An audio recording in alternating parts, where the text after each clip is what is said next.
Palestine ജനതയ്ക്ക് മാത്രം എതിരെ ഉള്ള ഒരു രാഷ്ട്രീയ നീക്കമല്ല എന്ന് കൂടി നാം മനസ്സിലാക്കണം. ഇത് ലോകത്തിന് തന്നെ വിനാശം വിതയ്ക്കുന്ന അപകടകരമായ ഒരു വംശീയ സാമ്രാജ്യത്വമാണ് ഈ ജൂയിഷ് സൈനിസം എന്ന കാര്യം നിങ്ങൾ അറിയും. ലോകത്തെ ഏറ്റവും വലിയ ഭീകരവാദം സൈനിസമാണ്. ഇന്ന് അത് പലസ്തീൻ ജനതയ്ക്കെതിരെ പ്രവർത്തിക്കുന്നു എങ്കിൽ ഈ സൈനിസം ലോകത്തിന് മുഴുവൻ അപകടം വിതയ്ക്കുന്ന ഒരു വലിയ ദുരന്തമായി മാറുമെന്ന കാര്യത്തിൽ യാതൊരു തർക്കവുമില്ല. അത് ലോകരാഷ്ട്രങ്ങൾ ഒറ്റക്കെട്ടായി നിന്നുകൊണ്ട് സൈനിസത്തെ ചെറുക്കേണ്ടതുണ്ട്, സൈനിസത്തെ തകർക്കേണ്ടതുണ്ട്. അല്ല എങ്കിൽ സൈനിസത്തിന്റെ ചരിത്രമെടുത്ത് പരിശോധിച്ചാൽ നമുക്കറിയാം, ചരിത്രത്തിലുടനീളം അവർ അറബ് രാഷ്ട്രങ്ങളെയും ആഫ്രിക്കൻ രാഷ്ട്രങ്ങളെയും എല്ലാം എതിർത്ത ചരിത്രമാണ് നമുക്കുള്ളത്. ഏതാണ്ട് 1952 ടുണീഷ്യക്ക് സ്വാതന്ത്ര്യം കിട്ടാൻ വേണ്ടിയുള്ള പോരാട്ടം നടക്കുമ്പോൾ ആ ടുണീഷ്യയുടെ സ്വാതന്ത്ര്യ സമരത്തെ എതിർത്ത ചരിത്രമാണ് സൈനിസ്റ്റുകളുടേത്. 57 ഈജിപ്തിനെതിരെ ബോംബ് വർഷം നടത്തിക്കൊണ്ട് ഈജിപ്തിനെതിരെ യുദ്ധം പ്രഖ്യാപിച്ച ചരിത്രമാണ് സൈനിസ്റ്റുകൾക്കുള്ളത്. 86 ലിബിയയുടെ സ്വാതന്ത്ര്യത്തിന് വേണ്ടിയുള്ള ലിബിയക്കെതിരെ യുദ്ധം പ്രഖ്യാപിച്ചവരാണ് സൈനിസ്റ്റുകൾ. അങ്ങനെ ലോകത്തിന് മുഴുവൻ അത് അപകടമാണ്. ഒരുപക്ഷെ അത് തിരിച്ചറിയുന്നത് കൊണ്ടാണ് ഇപ്പോൾ നമുക്കറിയാം ലാറ്റിൻ അമേരിക്കൻ രാജ്യങ്ങൾ, ബൊളീവിയ അടക്കമുള്ള ലാറ്റിൻ അമേരിക്കൻ രാജ്യങ്ങൾ സൈനിസത്തിനെതിരെ നിലപാടെടുത്തിരിക്കുന്നു. ഇസ്രയേലുമായിട്ടുള്ള നയതന്ത്ര ബന്ധങ്ങൾ അവർ വിച്ഛേദിച്ചിരിക്കുന്നു. ആ നിലയിൽ സൈനിസത്തെ നമ്മൾ മനസ്സിലാക്കണം, ഇത് വളരെ അപകടകരമാണ്. അമേരിക്കയും ഇസ്രയേലും തമ്മിലുള്ള വലിയ അന്താരാഷ്ട്ര ഗൂഢാലോചന, അതിന്റെ അടിസ്ഥാനത്തിലാണ് ഇപ്പോൾ ഈ ഒരു പലസ്തീൻ ഓപ്പറേഷൻ നടന്നുകൊണ്ടിരിക്കുന്നത്. അതുകൊണ്ട് യഥാർത്ഥത്തിൽ അവർ ആഗ്രഹിക്കുന്നത് പലസ്തീനെ പൂർണ്ണമായി തുടച്ചു നീക്കുകയാണ്. അതുകൊണ്ടാണ് ഇപ്പോൾ തൽക്കാലം വെടിനിർത്തൽ എന്നൊക്കെ പറയുന്നത് എന്താണ്? കുടിയൊഴിഞ്ഞു പോകാൻ വേണ്ടിയുള്ള സമയമാണ്. ഏതാനും മണിക്കൂറുകൾ വേണമെങ്കിൽ അല്പം ഇടവേള കൊടുക്കാം. അവസാനത്തെ മനുഷ്യനും ഗസയിൽ നിന്ന് ഒഴിഞ്ഞു പോകണം.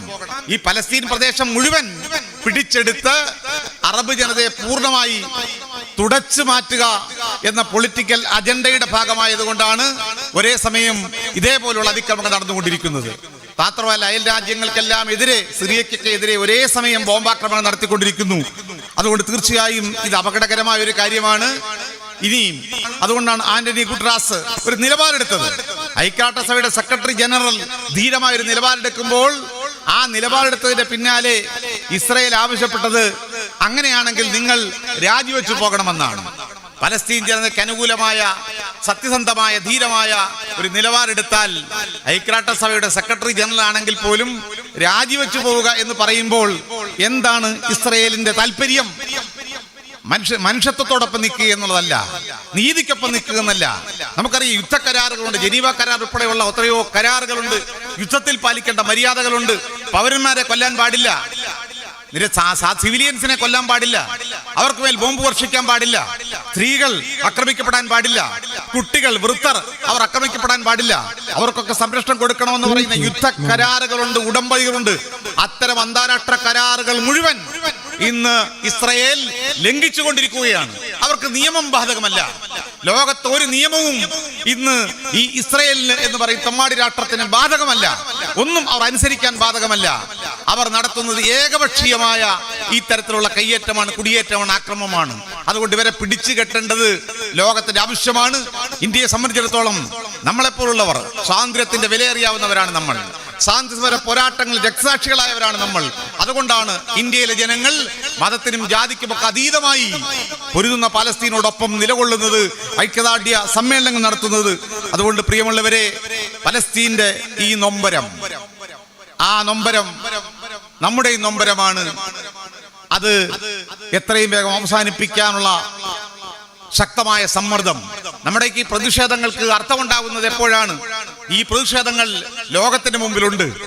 അതുകൊണ്ട് ലോകത്തെമ്പാടും അടങ്ങിയിരിക്കുകയല്ല, ഈ ക്രൂരതയ്ക്കെതിരായ നിലപാട് എടുക്കുകയും പ്രതിഷേധങ്ങൾ ഉയരുകയും അതിശക്തമായ സമ്മർദ്ദം ഉണ്ടാവുകയും ചെയ്യേണ്ടത് ആവശ്യമാണ്. ആക്രമണമാണ് ഇസ്രയേൽ എന്ന് പറയുന്ന ഈ രാഷ്ട്രം. അങ്ങനെ ഒരു രാഷ്ട്രമെന്നൊന്നും വിളിക്കാനുള്ള അർഹതയൊന്നും ഇസ്രയേലിനില്ല. പക്ഷേ ഇവിടുത്തെ സാമ്രാജ്യത്വ രാഷ്ട്രങ്ങൾ വകവെച്ചു കൊടുത്ത ഈ ഒക്യുപ്പൈഡ് അറബ് മണ്ണ് കയ്യേറി പിടിച്ചടക്കി കൃത്രിമമായി സ്ഥാപിച്ച ഇസ്രയേൽ എന്ന ഈ ധിക്കാര രാഷ്ട്രം ചെയ്തുകൊണ്ടിരിക്കുന്നത് സമാനതയില്ലാത്ത ക്രൂരതകളാണ്. ലോകമെമ്പാടുമുള്ള ജനങ്ങൾ ഇസ്രയേലിനെ അനുകൂലിച്ചുകൊണ്ട് നിലപാടെടുത്ത ബ്രിട്ടന്റെ മണ്ണിൽ ആയിരക്കണക്കിന് ലക്ഷക്കണക്കിന് ജനങ്ങൾ അണിനിരന്ന പലസ്തീൻ ഐക്യദാർഢ്യ പ്രകടനങ്ങൾ നടന്നു. അമേരിക്കയിൽ, ജർമ്മനിയിൽ, ഫ്രാൻസിൽ, ഇറ്റലിയിൽ, അങ്ങനെ ലോകമെമ്പാടുമുള്ള രാഷ്ട്രങ്ങളിൽ പലസ്തീൻ ജനതയോട്, പൊരുതുന്ന പലസ്തീൻ ജനതയോട് ഐക്യദാർഢ്യം പ്രഖ്യാപിച്ചുകൊണ്ടുള്ള വലിയ പ്രതിഷേധങ്ങളാണ് നടന്നുകൊണ്ടിരിക്കുന്നത്. ഭരണത്തലവന്മാർ, സാമ്രാജ്യത്വ രാജ്യങ്ങളിലെ, മുതലാളിത്ത രാജ്യങ്ങളിലെ ഭരണത്തലവന്മാർ ഇസ്രായേലിനോടൊപ്പം നിൽക്കുമ്പോഴും അത്തരം നാടുകളിലെ പോലുള്ള ജനങ്ങൾ പലസ്തീൻ ജനതയ്ക്കൊപ്പമാണ്, പൊരുതുന്ന പലസ്തീനികൾക്കൊപ്പമാണ് എന്ന് നാം മനസ്സിലാക്കേണ്ടതുണ്ട്. നിങ്ങൾക്ക് ഇസ്രായേൽ എന്ന് പറയുന്ന ഒരു രാഷ്ട്രത്തിനെ സംബന്ധിച്ച് എന്താണ് അതിന്റെ ന്യായം? നമ്മൾ ഒരു ഭൂപ്രദേശത്തെ രാഷ്ട്രം എന്ന് വിളിക്കുമ്പോൾ അതിന് ചില അടിസ്ഥാനങ്ങളുണ്ട്. ഒന്നാമതായി, ഒരു രാഷ്ട്ര രൂപീകരണത്തിന് അടിസ്ഥാനമായ കാര്യമെന്ന് പറയുന്നത് ഒരു ജനത ഒരു പ്രദേശത്ത് തുടർച്ചയായി ജീവിച്ചു വരിക എന്നതാണ്. ഇംഗ്ലീഷിൽ നേഷൻഹുഡ് എന്ന് പറയും. ഒരു പ്രദേശത്ത് സ്ഥിരമായി അധിവസിക്കുന്ന ഒരു ജനതയിൽ നിന്നുമാണ്, അവരുടെ പൊതുവായ ദേശീയ വികാരത്തിൽ നിന്നുമാണ്, മണ്ണുമായിട്ടുള്ള അവരുടെ ഉടമസ്ഥതയിൽ നിന്നുമാണ് രാഷ്ട്രം എന്ന് പറയുന്ന ഒരു ഭാവന വികസിക്കുന്നത്. അങ്ങനെ പറയാൻ എന്തെങ്കിലും അടിസ്ഥാനം രാഷ്ട്രീയമായി ഇസ്രായേലിന് പറയുവാനുണ്ടോ? അറബ് പാലസ്തീൻ മണ്ണുമായി എന്ത് ബന്ധമാണ് ഈ ഇസ്രായേലിനുള്ളത്, അല്ലെ ജൂതന്മാർക്കുള്ളത്?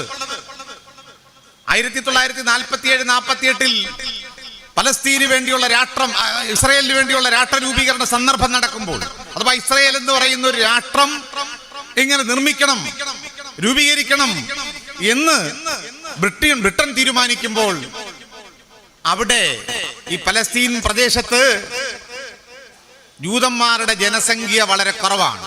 3% മാത്രമാണ് അവിടെ ജൂതന്മാരുള്ളത്.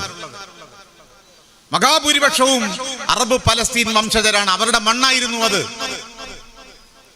അപ്പോൾ പാലസ്തീൻ എന്ന് പറയുന്ന രാഷ്ട്രത്തെ സംബന്ധിച്ചിടത്തോളം, ഇസ്രായേൽ എന്ന് പറയുന്ന രാഷ്ട്രത്തെ സംബന്ധിച്ചിടത്തോളം ജൂതന്മാരില്ല, ജനങ്ങളില്ലാത്ത രാഷ്ട്രമാണ്. അതുകൊണ്ടാണ് അതിനെ ലാൻഡ് വിത്തൗട്ട് പീപ്പിൾ എന്ന് വിശേഷിപ്പിക്കേണ്ടി വന്നത്. ജനങ്ങളില്ലാത്ത രാഷ്ട്രം. ജനങ്ങളില്ലെങ്കിൽ പിന്നെ രാഷ്ട്രം ആർക്ക് വേണ്ടിയാണ്? ഞാൻ ഓർക്കുന്നത്, ഇസ്രായേലിനെ കുറിച്ച് പറയും, ഇസ്രായേൽ എന്ന രാഷ്ട്രത്തെ കുറിച്ച് ചിന്തിക്കുമ്പോൾ ഒരു പഴയ പുസ്തകത്തിലെ ഒരു കാർട്ടൂണാണ്. ഈ കാർട്ടൂണിന്റെ പ്രമേയം എന്ന് പറയുന്നത് നമ്മുടെ നാട്ടിൽ നിലവിലിരുന്ന പഴയ സവർണ ജന്മിത്ത കാലഘട്ടത്തിലെ സംഭവങ്ങളാണ്. ഒരു സവർണനായ ജന്മി, അയാൾ ദളിതനായ അടിസ്ഥാന വർഗത്തിൽപ്പെട്ടവന്റെ ഭൂമി മുഴുവൻ അപഹരിച്ചെടുക്കുന്നു. ഒരു പരാതിയുമായി ഈ ദളിത വംശത്തിൽപ്പെട്ട ആൾ മജിസ്ട്രേറ്റിന്റെ മുമ്പിൽ വരികയാണ്, ജഡ്ജിയുടെ മുമ്പിൽ വരികയാണ്. ഇയാൾ, ഈ ജന്മി എന്റെ ഭൂമിയെല്ലാം പിടിച്ചെടുത്തിട്ട് എന്നെ പെരുവഴിയിലാക്കിയിരിക്കുന്നു, അനാഥനാക്കിയിരിക്കുന്നു എന്ന് പരാതി പറയുമ്പോൾ ഈ ജഡ്ജി ജന്മിയോട്, ഈ സവർണ മാടമ്പിയോട് ഒരു ചോദ്യം ചോദിക്കുന്നുണ്ട്. എവിടെയാണ് നിങ്ങളുടെ ഭൂമി? എവിടെയാണ് നിങ്ങളുടെ ഭൂമി? ജന്മി പറയുന്ന മറുപടി, എന്റെ ഭൂമിക്ക് അതിരുകളില്ല, എന്റെ ഭൂമിക്ക് അതിരുകളില്ല, ഇതെല്ലാം എന്റെ ഭൂമിയാണ്. ഇതുപോലെയാണ് ഇസ്രായേൽ. അതിരുകളില്ലാത്ത ഒരു രാഷ്ട്രമാണ് ഇസ്രായേൽ. അതിങ്ങനെ അനുദിനം വികസിപ്പിച്ചുകൊണ്ടേയിരിക്കുന്നു. കൂടുതൽ കൂടുതൽ പലസ്തീന്റെ മണ്ണ് വെട്ടിപ്പിടിച്ച് അത് അപഹരിച്ച് പലസ്തീനികളെ ഇങ്ങനെ കുടിയൊഴിപ്പിച്ചും അവരെ ആട്ടിയോടിച്ചും കൊലപ്പെടുത്തിയും ഇങ്ങനെ വികസിച്ചുകൊണ്ടേയിരിക്കുന്ന അതിരുകളില്ലാത്ത ഒരു രാഷ്ട്രമായിട്ടാണ് ഇന്ന് ഇസ്രായേൽ മാറിക്കൊണ്ടിരിക്കുന്നത്. മറ്റൊന്ന്, ഇസ്രായേൽ എന്ന് പറയുന്ന രാഷ്ട്രത്ത് എവിടുന്നാണ്? യൂറോപ്പിൽ നിന്ന് കുടിയേറിയവരാണ്. ചരിത്രമൊന്നും വിശദീകരിച്ച് ഞാൻ പറയുന്നില്ല. ഏതാണ്ട് 1917 ബാൾഫർ ഉടമ്പടി ഉണ്ടാകുന്നു. ആ ബാൾഫർ ഉടമ്പടി ഉണ്ടാകുമ്പോൾ ആ ബാൾഫർ ഉടമ്പടിയിലാണ് ഇങ്ങനെയുള്ള ഒരു രാഷ്ട്രം രൂപീകരിക്കുന്നതിനെ കുറിച്ചുള്ള ഒരു പ്രഖ്യാപനം ഉണ്ടാകുന്നത്. ആ ബാൾഫർ ഉടമ്പടിയിൽ ബ്രിട്ടീഷ് ഫോറിൻ സെക്രട്ടറി അന്നത്തെ ആർതർ ജെയിംസ് ബാൾഫർ ആണ് ഇത് പ്രഖ്യാപിക്കുന്നത്. ഇത് സയനിസ്റ്റുകളുടെ ആവശ്യമായിരുന്നു. സയനിസം എന്ന് പറയുന്നത് ലോകത്തെ ഏറ്റവും ഭീകരമായ ഒരു രാഷ്ട്രീയ ദർശനമാണ്. അതിന് മതമില്ല. തിയോഡർ ഹെർട്സർ എന്ന് പറയുന്ന സയനിസത്തിന്റെ ഉപജ്ഞാതാവ് മതവിശ്വാസിയായിരുന്നില്ല, ദൈവവിശ്വാസിയായിരുന്നില്ല. അതിന്റെ അടിസ്ഥാനം വംശീയതയാണ്. വംശീയത എന്ന് പറയുന്ന ഒരു പരമ്പരാഗത വിശ്വാസമുണ്ട്. ആ വിശ്വാസത്തിന്റെ അടിസ്ഥാനത്തിലുള്ള ജൂതന്മാരുടെ ആഗ്രഹം നിവർത്തി കൊടുക്കാൻ നിങ്ങൾക്കൊരു രാഷ്ട്രം തരാം എന്ന ബ്രിട്ടന്റെ ആ ഉറപ്പിന്റെ അടിസ്ഥാനത്തിലാണ് പിന്നീട് ഈ ബാൾഫർ പ്രഖ്യാപനം വരുന്നത്. എന്താണെങ്കിലും ഈ പ്രഖ്യാപനം വരുമ്പോൾ യഥാർത്ഥത്തിൽ ബ്രിട്ടൻ പിന്തുണയ്ക്കുന്നു. അതിൽ 1918 ആവുമ്പോൾ അന്നത്തെ അമേരിക്ക, വുഡ്രോ വിൻസന്റെ നേതൃത്വത്തിൽ അമേരിക്ക അതിനെ പിന്തുണയ്ക്കുന്നു. അന്നും ഇന്നും അമേരിക്ക ഈ ഒക്യുപ്പൈഡ് ഇസ്രയേലിന് ഒപ്പമാണ്. പക്ഷേ ഇസ്രയേൽ എന്ന് പറയുന്ന രാഷ്ട്രം രൂപീകരിക്കുമ്പോൾ അവിടെ ആരും ഉണ്ടായിരുന്നില്ല. അങ്ങനെയാണ് യൂറോപ്പിലെമ്പാടും ചിതറിക്കിടക്കാണ്, പല രാജ്യങ്ങളെ ചിതറിക്കിടക്കുന്ന ജൂതന്മാരെ കൊണ്ടുവരികയാണ്. ആയിരക്കണക്കിന് ലക്ഷക്കണക്കിന് ജൂതന്മാർ യൂറോപ്പിന്റെ നാനാഭാഗങ്ങളിൽ നിന്ന് രാജ്യങ്ങളിൽ നിന്ന് ഈ പൊതു ആഹ്വാന പ്രകാരം ഇങ്ങനെ ഒക്യുപ്പൈ ചെയ്യാൻ വേണ്ടി അറബ് മണ്ണിലേക്ക് വരുന്ന കാഴ്ചയാണ് നമ്മൾ കാണുന്നത്. അപ്പൊ അതുകൊണ്ട് ഇതൊരു വംശീയ രാഷ്ട്രത്തിന്റെ അടിസ്ഥാനം വംശീയതയാകാൻ പാടില്ല. ലോകത്തിന്റെ ഏത് ഭാഗത്തു നിന്ന് ഒരാൾക്ക് ഇസ്രായേൽ വന്നാലും അയാൾ ജൂതനാണെങ്കിൽ പൗരത്വം കിട്ടും. നമുക്കറിയാം അങ്ങനെ ഒരു പൗരത്വം ഒന്നും ലോകത്തില്ല. ഒരു ഇന്ത്യക്കാരൻ ഇവിടെ ജനിക്കണം, പൗരത്വം കിട്ടണമെങ്കിൽ ഇവിടെ ജനിച്ചാൽ പോലും പൗരത്വം കിട്ടുകയില്ല. പുതിയ കാലത്ത് നിയമങ്ങൾ വന്നു, പൗരത്വ ഭേദഗതി നിയമം വന്നപ്പോൾ ഇവിടെ ജനിച്ചാൽ പോലും അവർ മുസ്ലിം ആണെങ്കിൽ പൗരത്വം കൊടുക്കേണ്ടതില്ല എന്ന് തീരുമാനിച്ച ഒരു രാജ്യമാണ് നമ്മുടേത്. പക്ഷെ ഇസ്രയേലിന്റെ പ്രശ്നം എന്താ? ലോകത്തിന്റെ ഏത് ഭാഗത്തുമുള്ള ഒരു ജൂതൻ ഇസ്രയേലി വന്നാൽ അവന് പൗരത്വം ലഭിക്കും. അപ്പൊ പൗരത്വത്തിന്റെ അടിസ്ഥാനം എന്താ? ജനനമല്ല, പകരം വംശീയതയാണ്, ഒരു ജാതിയാണ്. അത്തരത്തിലുള്ള അപകടകരമായ ഒരു പൗരത്വ സങ്കല്പമാണ് യഥാർത്ഥ സൈനിസത്തിനുള്ളത്, ഈ ജൂതന്മാർക്കുള്ളത്. പിന്നീട് നമുക്കറിയാം ഈ ഇസ്രയേൽ രാഷ്ട്രത്തിനെ അംഗീകരിച്ചുകൊണ്ട് ഐക്യരാഷ്ട്രസഭയുടെ പ്രമേയം വരുന്നു. 1948 ഐക്യരാഷ്ട്രസഭയുടെ പ്രമേയം പാസാക്കി. ആ പ്രമേയത്തിലൂടെയാണ് ഇസ്രയേൽ എന്ന് പറയുന്ന രാഷ്ട്രം 1949 യാഥാർത്ഥ്യമാകുന്നത്. അന്നു മുതൽ തുടങ്ങിയ സംഘർഷത്തിന്റെ തുടർച്ചയാണ് ഇപ്പോൾ നമ്മൾ കണ്ടുവരുന്നത്. എന്താണ് ഈ സംഘർഷം? പലസ്തീൻ മേഖല ഒന്നായി എടുത്തുകൊണ്ടാണ്, പലസ്തീന്റെ മണ്ണെടുത്തുകൊണ്ടാണ്, അവരെ ആട്ടി ഓടിച്ചുകൊണ്ടാണ്, അവരെ പുറന്തള്ളിക്കൊണ്ടാണ് കൃത്രിമമായി ഐക്യരാഷ്ട്രസഭയുടെ പിന്തുണയോടെ, ഈ കൊളോണിയൽ രാഷ്ട്രങ്ങളുടെ പിന്തുണയോടെ ഈ ഇസ്രയേൽ നിലവിൽ വരുന്നത്. സ്വാഭാവികമായും അവിടെ ജനിച്ചു വളർന്ന ജനങ്ങൾ, അടിസ്ഥാന ജനത, തദ്ദേശവാസികളായ അറബ് ജനത, അവരുടെ അവകാശങ്ങൾക്ക് വേണ്ടിയുള്ള പോരാട്ടങ്ങൾ നടന്നു. ആ പോരാട്ടങ്ങളാണ് പിന്നീട് നമ്മൾ കാണുന്ന തുടർച്ചയായ യുദ്ധങ്ങൾ. 49 യുദ്ധം, 67 യുദ്ധം, അതേപോലെ യോങ്കിപ്പൂർ 72, 73 യുദ്ധം. ഇങ്ങനെ തുടർച്ചയായ യുദ്ധങ്ങളാണ്. ഓരോ യുദ്ധങ്ങളിലും പലസ്തീനികളെ കൊന്നൊടുക്കുകയാണ്, അറബ് വംശജരെ കൊന്നൊടുക്കുന്ന കാഴ്ചയാണ് നമ്മൾ കാണുന്നത്. പ്രിയമുള്ള, അത്തരം നിരന്തരമായ അതിക്രമങ്ങൾ നേരിട്ടൊരു ജനതയാണ്, കൂട്ടക്കൊലകൾ നേരിട്ടൊരു ജനതയാണ് പലസ്തീൻ ജനത. അതുകൊണ്ടാണ് ഇന്ത്യയെ പോലുള്ള പല രാജ്യങ്ങളും ഈ പലസ്തീൻ ജനതയുടെ പോരാട്ടത്തെ പിന്തുണച്ചത്. ഇപ്പോൾ ഏറ്റവും ഒടുവിൽ നടന്നത് എന്താണ്? ഈ 100 വർഷമായി നിരന്തരമായി വേട്ടയാടപ്പെടുകയും കൊല ചെയ്യപ്പെടുകയും ചെയ്യുന്ന പലസ്തീൻ ജനത അവന്റെ പ്രശ്നങ്ങൾ ലോകത്തിന് മുമ്പിൽ എത്തിക്കുവാൻ, അവന്റെ യാഥാർത്ഥ്യങ്ങൾ ലോകത്തോട് പറയുവാൻ, ലോക പിന്തുണ കിട്ടുവാൻ നിസ്സഹായരായ ആ മനുഷ്യരുടെ ചെറുത്തുനിൽപ്പാണ് യഥാർത്ഥത്തിൽ ഗസയിൽ ഹമാസ് നടത്തിയത് പ്രതിരോധം എന്ന് പറയുന്നത്. ഹമാസിനെ സംബന്ധിച്ചിടത്തോളം ഇന്ന് പലരും പറയുന്നത് പോലെ തീവ്രവാദ സംഘടനയാണോ? ഹമാസിനെ ഭീകരവാദം എന്ന് വിളിക്കുന്നുവെങ്കിൽ ആ വിളിയായിരിക്കും, ആ പ്രയോഗമായിരിക്കും ഒരുപക്ഷെ ആധുനിക ലോകത്തെ ഏറ്റവും വലിയ ഭീകരവാദം എന്ന് ഞാൻ പറയും. കാരണം ഹമാസിനെ അങ്ങനെ വിളിക്കാൻ സാധിക്കുകയില്ല. 2006 പലസ്തീൻ പാർലമെന്റിലേക്ക് നടന്ന പൊതു തിരഞ്ഞെടുപ്പിൽ ജനങ്ങളുടെ പിന്തുണയോടെ വോട്ട് വാങ്ങി അധികാരത്തിൽ വന്ന പാലസ്തീൻ പാർലമെന്റിൽ ഭൂരിപക്ഷം നേടിയ ഒരു പ്രസ്ഥാനമാണ് ഹമാസ് എന്ന് പറയുന്നത്.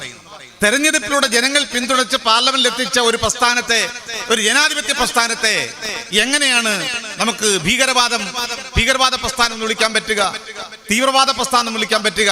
അതൊരു ജനകീയ പ്രസ്ഥാനമാണ്, ജനാധിപത്യ പ്രസ്ഥാനമാണ്. ആ ജനാധിപത്യ പ്രസ്ഥാനമാണ് ഇപ്പോൾ ഏറ്റവും ഒടുവിലായി അവർ ഒരു ചെറുത്തുനിൽപ്പിന്, സ്വാഭാവികമായ ഒരു പ്രതികരണത്തിന് അവർ തയ്യാറായത്. ആ പ്രതികരണത്തിന്റെ പേരിലാണ് ഇപ്പോൾ ലോകം, നമ്മുടെ നാട്ടിൽ പോലും അവരെ അപലപിക്കുന്നത്. എന്തെല്ലാം ഇവിടെ പറഞ്ഞതുപോലെയുള്ള കപട പ്രചരണങ്ങളാണ് നമ്മുടെ നാട്ടിൽ നടത്തിക്കൊണ്ടിരിക്കുന്നത്. ആർക്കും യഥാർത്ഥത്തിൽ ചരിത്രം എന്താണെന്ന് അറിയില്ല, യഥാർത്ഥത്തിൽ നടക്കുന്നത് എന്താണെന്ന് അറിയില്ല. പക്ഷെ കേരളത്തിലെ പോലുള്ള സോഷ്യൽ മീഡിയ നോക്കിയാൽ ഹമാസിനെ കുറിച്ച് വളരെ തെറ്റായ ഈ ഭീകരവാദം പ്രചരിപ്പിക്കുകയാണ്, തെറ്റായ ഒരു തരം പ്രചരണങ്ങൾ നടക്കുകയാണ്. ഇത് ഒരുപക്ഷെ മുൻകാലങ്ങളുള്ളതിനേക്കാൾ കൂടുതലായി ഇന്ന് വർദ്ധിച്ചു വന്നിരിക്കുന്നു. കാരണം എല്ലാത്തിന്റെ പിന്നിൽ ഇപ്പോൾ ഒരു ഇസ്ലാമോ ഫോബിയ ഉണ്ട്. മറുപക്ഷത്ത് മുസ്ലിം ആണെങ്കിൽ എന്തും പറയാം, എന്തും പ്രചരിപ്പിക്കാം. ആ നിലയിലേക്കുള്ള ഏകപക്ഷീയമായ മുസ്ലിം വിരുദ്ധതയാണ്, ഒരു ഇസ്ലാം പേടിയാണ് ഇത്തരത്തിൽ വിതച്ചുകൊണ്ട് കള്ളപ്രചരണങ്ങൾ നടത്തിക്കൊണ്ടിരിക്കുന്നത്. യഥാർത്ഥത്തിൽ സ്വാതന്ത്ര്യ സമര പോരാട്ടമാണല്ലോ നടക്കുന്നത്. നമ്മുടെ നാട്ടിൽ ഒരു സ്വാതന്ത്ര്യ സമര പോരാട്ടം നടത്തിയ, വലിയ സ്വാതന്ത്ര്യ സമര പോരാട്ടം നടന്ന നാടാണ് നമ്മുടേത്. ഇന്ത്യയുടെ സ്വാതന്ത്ര്യത്തിന് വേണ്ടിയുള്ള ബ്രിട്ടീഷ് മേൽക്കോയ്മയ്ക്കെതിരെ, സാമ്രാജ്യത്തിനെതിരെ നടത്തിയ ഇന്ത്യയുടെ സ്വാതന്ത്ര്യ സമരം. ആ സ്വാതന്ത്ര്യ സമരത്തിന്റെ ചരിത്രമുള്ള നമ്മുടെ മണ്ണിൽ നിന്നുകൊണ്ട് പൊരുതുന്ന പലസ്തീൻ അനുകൂലമായി നിലപാടെടുക്കേണ്ട ഒരു രാഷ്ട്രം എങ്ങനെയാണ് ഇപ്പോൾ പലസ്തീനെതിരായി ഇസ്രയേലിന് അനുകൂലമായി നിലപാടെടുക്കുന്നത്? നോക്കൂ, മണിപ്പൂരിൽ നീണ്ടകാലം മണിപ്പൂരിൽ ഏകപക്ഷീയമായി ആദിവാസികളെ കൊന്നൊടുക്കുന്ന സ്റ്റേറ്റ് സ്പോൺസേഡ് അക്രമം നടന്നപ്പോൾ നരേന്ദ്രമോദി അടക്കമുള്ള, അമിത്ഷാ അടക്കമുള്ള നമ്മുടെ രാജ്യത്തെ സംഘപരിവാർ ഭരണാധികാരികൾ മൗനം പാലിച്ചു. സ്വന്തം നാട്ടിൽ തദ്ദേശവാസികളെ, ആദിവാസികളെ ഇങ്ങനെ കൊല ചെയ്യുമ്പോൾ മൗനം പാലിച്ച ഒരു ഭരണകൂടം നേരെ മറിച്ച് ഹമാസിന്റെ ചെറുത്തുനിൽപ്പുണ്ടായപ്പോൾ ദിവസങ്ങൾക്കുള്ളിൽ ഇസ്രയേലിന് അനുകൂലമായി നിലപാടെടുത്തത് നമുക്കറിയാം. സ്വാതന്ത്ര്യത്തിന്റെ വില അറിയാവുന്നവർക്ക്, സ്വാതന്ത്ര്യ സമര പോരാട്ടത്തിൽ പങ്കാളികളായവർക്ക് മറ്റൊരു നാട്ടിൽ നടക്കുന്ന സ്വാതന്ത്ര്യ സമര പോരാട്ടത്തെ തള്ളിപ്പറയാൻ സാധിക്കില്ല. എന്തുകൊണ്ടാണ് ഇന്ത്യയിലെ സംഘപരിവാറിന് പലസ്തീന്റെ സ്വാതന്ത്ര്യ സമര പോരാട്ടത്തെ അംഗീകരിക്കാൻ കഴിയാത്തത്? സംഘപരിവാറിനെ സംബന്ധിച്ചിടത്തോളം ഇന്ത്യയുടെ സ്വാതന്ത്ര്യ സമരത്തെ ഒറ്റിക്കൊടുത്ത ചരിത്രമാണ് അവർക്കുള്ളത്. ഇന്ത്യയുടെ സ്വാതന്ത്ര്യ സമരത്തിൽ യാതൊരു പങ്കും വഹിച്ചിട്ടില്ലാത്ത ഒരു വിഭാഗമാണ് ഇന്ത്യയിലെ സംഘപരിവാർ, RSS ഉൾപ്പെടെയുള്ള സംഘപരിവാർ. അതുകൊണ്ടാണ് അവർ ഇസ്രായേലിനെ അനുകൂലിക്കുന്നത് എന്ന കാര്യം നമ്മൾ മനസ്സിലാക്കണം. അതുകൊണ്ട് പലസ്തീൻ ആവശ്യപ്പെടുന്നത് അവർക്ക് സ്വതന്ത്രമായ പരമാധികാരം, അത് അവരുടെ അവകാശമാണ്. സ്വതന്ത്ര പാലസ്തീൻ എന്ന് പറയുന്നത് അറബ് വംശജരായ പലസ്തീൻ ജനതയുടെ അവരുടെ ജന്മാവകാശമാണ്, അത് അവരുടെ മനുഷ്യാവകാശമാണ്. അത് വകവെച്ചു കൊടുത്തേ പറ്റുകയുള്ളൂ. അതുകൊണ്ട് ഏകപക്ഷീയമായി പലസ്തീൻ ജനതയെ കൊന്നൊടുക്കിക്കൊണ്ട് ഈ വിഷയം പരിഹരിക്കാമെന്ന് ഇസ്രായേൽ വിചാരിക്കുന്നു എങ്കിൽ അതൊരിക്കലും നടക്കാൻ പോകുന്നില്ല. കാരണം എന്താ? പലസ്തീന്റെ ചരിത്രം അതാണ്. ചെറുത്തുനിൽപ്പിന്റെയും പോരാട്ടങ്ങളുടെയും ധീരമായ ചരിത്രമാണ്. അവിടെ കുട്ടികൾ മരിച്ചു വീഴുമ്പോൾ കുഞ്ഞുങ്ങളുടെ കൈകളിൽ എഴുതി വെക്കുന്നു അവരുടെ പേരുകൾ. കുട്ടികൾ കൈ നീട്ടിക്കൊണ്ടുവന്ന് മുതിർന്നവരോട് പറയുകയാണ് എന്റെ പേരെഴുതി വെക്കാൻ. എന്താ കാര്യം? മരിച്ചുപോയാൽ ആരാണ് മരിച്ചത് എന്ന് തിരിച്ചറിയാൻ കൈ നീട്ടി കയ്യിൽ പേരെഴുതുന്ന കുട്ടികളെയാണ് നമുക്ക് കാണാൻ കഴിയുക. അവർക്ക് ഭയമില്ല.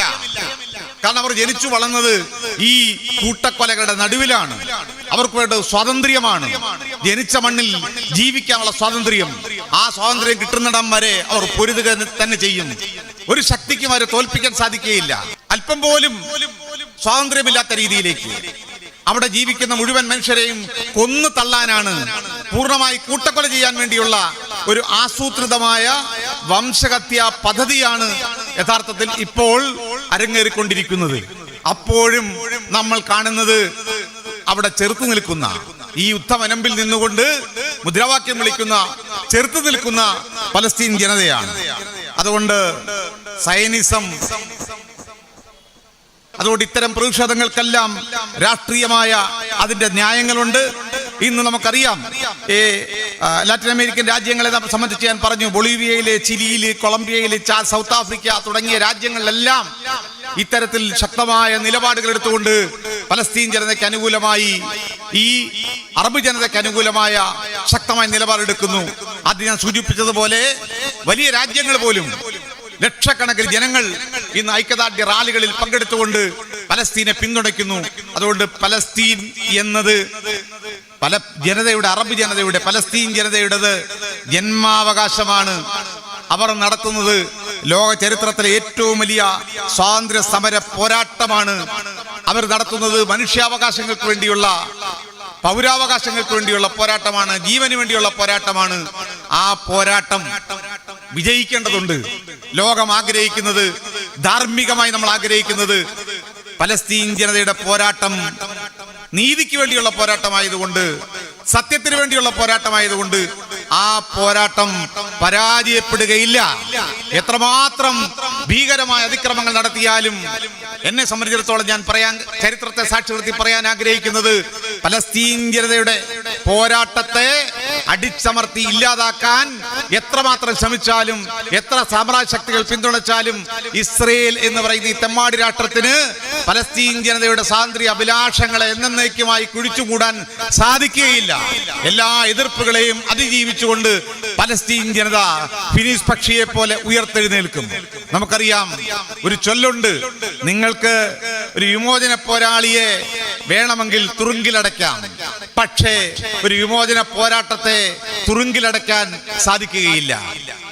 നിങ്ങൾക്ക് ഒരു വിമോചന പോരാളിയെയോ വിമോചന പോരാളികളെയോ കൊലപ്പെടുത്താം, കൊല ചെയ്യാം, പക്ഷേ വിമോചനത്തിന് വേണ്ടിയുള്ള, സ്വാതന്ത്ര്യത്തിന് വേണ്ടിയുള്ള ജനതയുടെ അഭിലാഷത്തെയും പോരാട്ടത്തെയും എന്നേക്കുമായി തുറുങ്കിലടയ്ക്കാനോ ഇല്ലായ്മ ചെയ്യാനോ നിങ്ങൾക്ക് സാധിക്കുകയില്ല. അതുകൊണ്ട് പലസ്തീൻ പോരാട്ടം അങ്ങനെ അസ്തമിക്കുമെന്ന് വിചാരിക്കണ്ട. അവർ ചരിത്ര ധീരതയുള്ള മനുഷ്യരാണ്, ഈ പ്രശ്നങ്ങൾ കണ്ടു വളർന്നവരാണ്, വലിയ കരുത്തുള്ളവരാണ്. ലോകത്തെമ്പാടുമുള്ള നീതിക്ക് വേണ്ടിയുള്ള പോരാട്ടത്തിന്റെ ഊർജമായി ഇന്ന് പലസ്തീൻ മാറിയിരിക്കുന്നു, പലസ്തീൻ ജനതയുടെ പോരാട്ടം മാറിയിരിക്കുന്നു.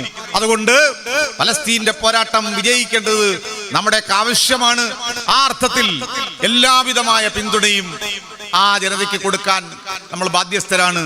നമ്മൾ ഒരിക്കൽ കൂടി ആഗ്രഹിക്കുന്നത്, എത്രയും വേഗം ഈ ഏകപക്ഷീയമായ ഇസ്രയേലിന്റെ കൊടും ക്രൂരതകൾ അവസാനിപ്പിക്കാൻ ലോകം മുന്നോട്ട് വരും എന്നാണ്. ആ നിലയ്ക്ക് വലിയ രാഷ്ട്രീയ നിലപാടുകൾ ലോകത്തുണ്ടാകും എന്നാണ്.